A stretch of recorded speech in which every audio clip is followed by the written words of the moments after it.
Koalisi Perubahan untuk Persatuan yang terdiri dari Partai Nasdem, Partai Demokrat, dan PKS dari awal sepakat untuk mengusung Anies Baswedan sebagai capres pada pemilu 2024.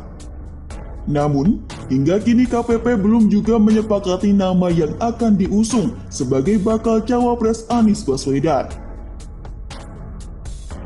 Persoalan bakal cawapres disebut berulang kali jadi masalah di internal koalisi. Diketahui, Demokrat dan PKS tetap bersikukuh mengajukan kadernya masing-masing, sementara Nasdem tak menyambut usulan keduanya, lantaran Nasdem ingin Anies didampingi figur di luar ketiga koalisi. Belakangan, Koalisi Perubahan tak sepakat soal waktu deklarasi cawapres. Demokrat lewat Ketua Bapilu Demokrat Andi Arief mengusulkan agar bakal cawapres Anies diumumkan setidaknya pada Juni 2023. Sebab dirinya menduga bahwa faktor turunnya elektabilitas Anies sejak Juli 2022 karena cawapres Anies tak kunjung dideklarasikan.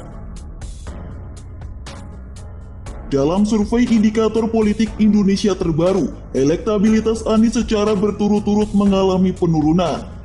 Elektabilitas Anies juga terpaut jauh dari dua pesaingnya, yakni Ganjar Pranowo dan Prabowo Subianto.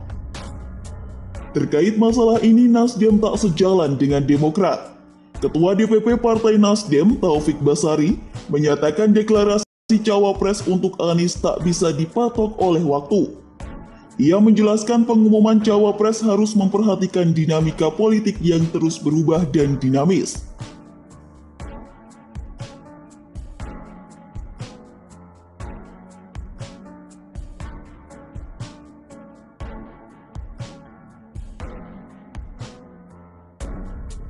Juru bicara Partai PKS Ahmad Mabruri juga memiliki pendapat yang sama. Ia menilai turunnya elektabilitas Anies tak ada kaitannya dengan deklarasi cawapres. Ahmad menyatakan masing-masing internal partai masih melihat-lihat dan memperhitungkan agar tak salah langkah. Melihat permasalahan ini, pengamat politik Adi Prayitno menilai Koalisi Perubahan terbilang rawan goyah. Menurutnya, ada 3 alasan yang membuat koalisi tersebut hingga kini belum kukuh. Dukungan Partai Demokrat ke Anies yang dinilai masih setengah hati. Menurut Adi, Demokrat kerap tak sejalan dengan internal Koalisi Perubahan. Hingga kini Partai Demokrat masih bersikukuh mengajukan Ketua Umumnya, Agus Harimurti Yudhoyono atau AHY sebagai cawapres pendamping Anies.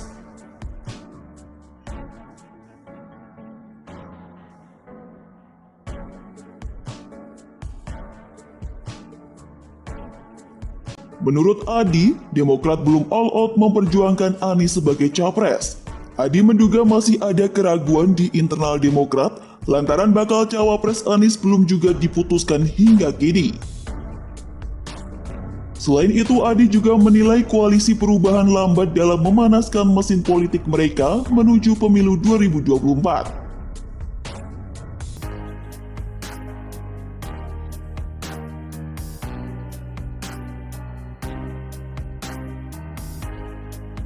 Menurutnya, Koalisi Perubahan baru terlihat menyerang pemerintahan Presiden Joko Widodo usai Sekjen Nasdem Johnny G. Plate ditetapkan sebagai tersangka. Faktor lainnya yang membuat Koalisi Perubahan rawan goyah, yakni sosok Anies yang tak cukup kuat mempresentasikan wajah kelompok oposisi. Pasalnya, Anies hampir tak pernah terang-terangan menyerang pemerintahan Jokowi.